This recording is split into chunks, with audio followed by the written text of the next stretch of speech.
Hyperlink इतर documents किंवा web पेजेसच्या quick ॲक्सेसकरिता link add करण्यासाठी वापरले जाते. हायपरलिंक टेक्स्ट, वेब पेज किंवा ईमेल ॲड्रेसच्या फॉर्ममध्ये असू शकते. चला पाहूया वेबसाईटसाठी हायपरलिंक कशी ॲड करायची. जो टेक्स्ट हायपरलिंक करायचा आहे तो सिलेक्ट करा आणि ग्रुपमधून लिंकवर क्लिक करा. इन्सर्ट हायपरलिंक विंडो समोर दिसेल. ॲड्रेस बॉक्समध्ये वेबसाईट ॲड्रेस टाईप किंवा पेस्ट करा आणि ओकेवर क्लिक करा. तुम्हाला आता हायपरलिंक झालेल्या टेक्स्टचा कलर बदललेला दिसेल.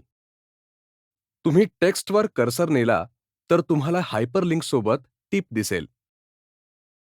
आता पाहूया या डॉक्युमेंटसोबत दुसरे डॉक्युमेंट हायपरलिंक कसे करायचे. पुन्हा लिंकवर क्लिक करा.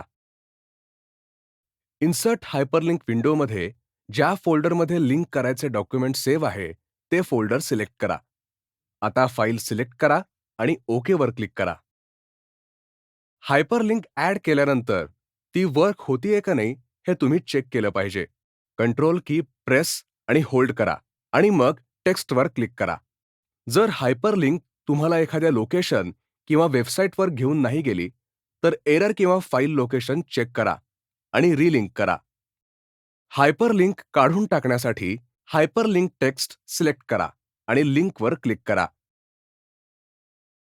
विंडोमध्ये रिमूव्ह लिंकवर क्लिक करा. हायपरलिंक काढून टाकली जाते आणि टेक्स्टचा फॉन्ट कलर ओरिजिनल टेक्स्ट कलरमध्ये बदलतो.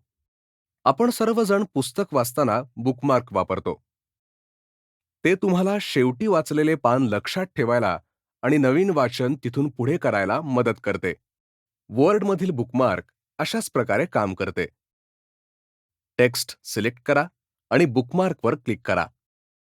बुकमार्क विंडोमध्ये नाव एंटर करा आणि ॲडवर क्लिक करा. तुम्हाला लक्षात येईल की ॲड बटण इनॲक्टिव्ह आहे. नावातील शब्दांमध्ये स्पेस दिल्याने तसं झालंय.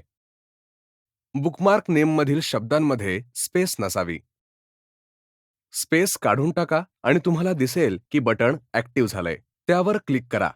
बुकमार्कला जाण्यासाठी बुकमार्कवर क्लिक करा आणि बुकमार्क नेम सिलेक्ट करा. मग गो टू वर क्लिक करा.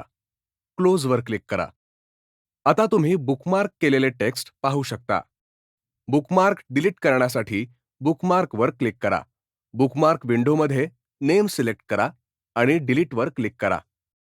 आता क्लोजवर क्लिक करा. तुम्हाला डॉक्युमेंटमधला सेम आयटम अनेक वेळा रेफर करायचा असू शकतो, पण एकदाच ॲड करायचा असतो. क्रॉस रेफरन्सिंग तुम्हाला यासाठी मदत करते. आयटम कदाचित हेडिंग, फिगर किंवा टेबल असू शकतो.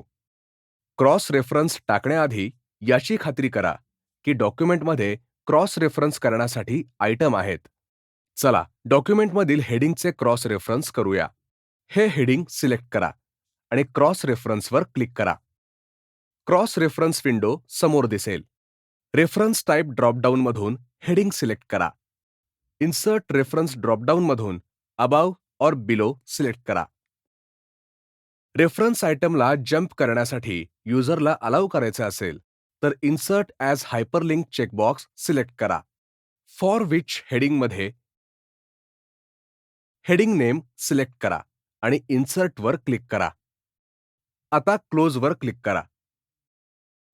तुम्हाला दिसेल की क्रॉस रेफरन्स इन्सर्ट झालाय. हे होतं लिंक्स ग्रुपबद्दल.